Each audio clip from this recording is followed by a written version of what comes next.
Welcome back to my channel. Last time मैंने pathology का बनाया था। आज फर्स्ट ईयर का बायोकेमिस्ट्री का मैं पेपर आपको इम्पोर्टेंट बताऊंगी। न्यूट्रिशन मैं रेड से मार्क कर रही हूँ, जो मुझे लगता है इम्पोर्टेंट है। न्यूट्रिशन का आरडीए, बीएमआर, एसडीए, ये सब चीज़ें आप शॉर्ट आंसर्स में या वेरी शॉर्ट आंसर्स में क्वेश्चन फेस कर सकते हैं।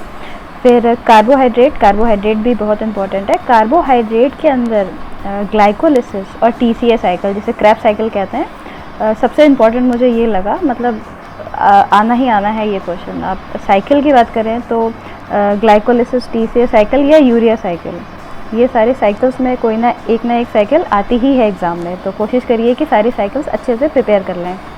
फिर लिपिड भी इम्पॉर्टेंट है। लिपिड में मुझे जो इम्पॉर्टेंट लगा, कोलेस्ट्रॉल और उसके टाइप्स, फिर फैटी लिवर, ये सब चीज़ें आपको शॉर्ट आंसर्स में मिल सकती हैं। और फिर essential fatty acids and there importance. देखिए, सिलेबस आपको पूरा कवर करना पड़ेगा क्योंकि कुछ भी आ सकता है। ये सब चीज़ें जो मुझे इम्पॉर्टेंट लगती है मैं आपको वो बता रही हूँ। एसेंशियल और नॉन एसेंशियल अमीनो एसिड जो हैं वो आपको 5 लिखने के लिए आ सकती हैं शॉर्ट में। और प्रोटीन काफ़ी इम्पॉर्टेंट है।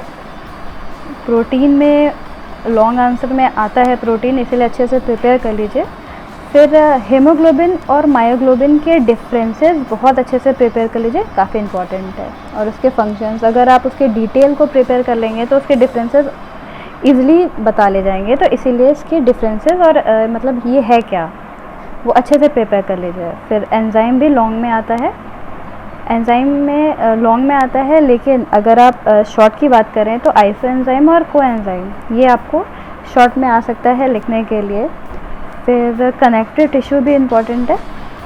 कनेक्टिव टिश्यू में मेनली कोलेजन काफ़ी इम्पॉर्टेंट है और ये अक्सर मैंने देखा है कि क्वेश्चन पेपर में मिलता है।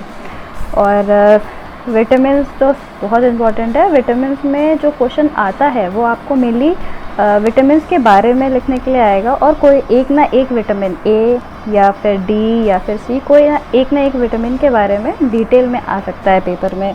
तो उसमें आपको उसके क्लासिफिकेशन, फंक्शंस और उसके डाइटरी सोर्सेज क्या क्या हैं वो आपको अच्छे से आने चाहिए, और उसकी डेली रिक्वायरमेंट और उसकी डिफिशिएंसी से क्या क्या डिसऑर्डर्स हो सकते हैं वो आप जान लें।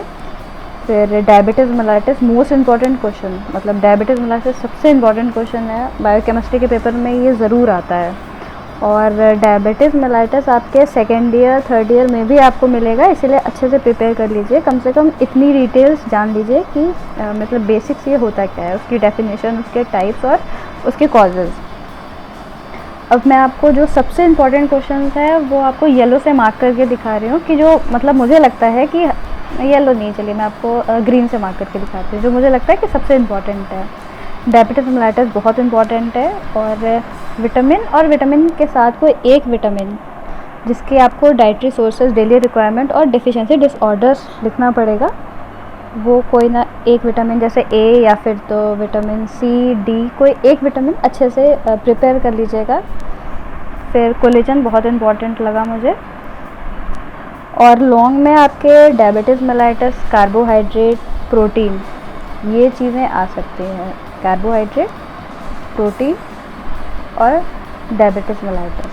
फिर लॉन्ग में आपका एक साइकिल, ग्लाइकोलिसिस या टीसीए। मेनली मैंने देखा है ग्लाइकोलिसिस अक्सर पूछा जाता है, तो ग्लाइकोलिसिस अच्छे से प्रिपेयर कर लीजिए। यूरिया साइकिल भी इम्पॉर्टेंट है, लेकिन ग्लाइकोलिसिस मैंने मैक्सिमम टाइम देखा है कि पेपर में आता ही आता है। फिर 2 मार्क्स में आपका असेंशियल और नॉन असेंशियल अमीनो एसिड्स भी आता है। फिर आपके लाइपोप्रोटीन्स भी, मतलब शॉर्ट में मैंने देखा है कि अक्सर आ जाता है। आपको आरडीए, बीएमआर, एसडीए, ये शॉर्ट में अच्छे से प्रिपेयर कर लीजिएगा, क्योंकि मैक्सिमम टाइम ऐसे ही क्वेश्चंस दिए जाते हैं शॉर्ट में, जो 1 वर्ड या 2 वर्ड में आप लिख सकते हैं। फिर बैलेंस डाइट भी इम्पॉर्टेंट है। बैलेंस डाइट भी अच्छे से प्रिपेयर कर लीजिएगा, क्योंकि थर्ड ईयर में आपको कम्युनिटी मेडिसिन में ये मिल सकता है। मेनली ये सब चीज़ें आपके 12th से रिलेटेड है, तो मुझे लगता है ग्लाइकोलिसिस, टीसीए साइकिल और यूरिया साइकिल आपने 12th में पढ़ा होगा, तो ज़्यादा कुछ डिफरेंस नहीं है।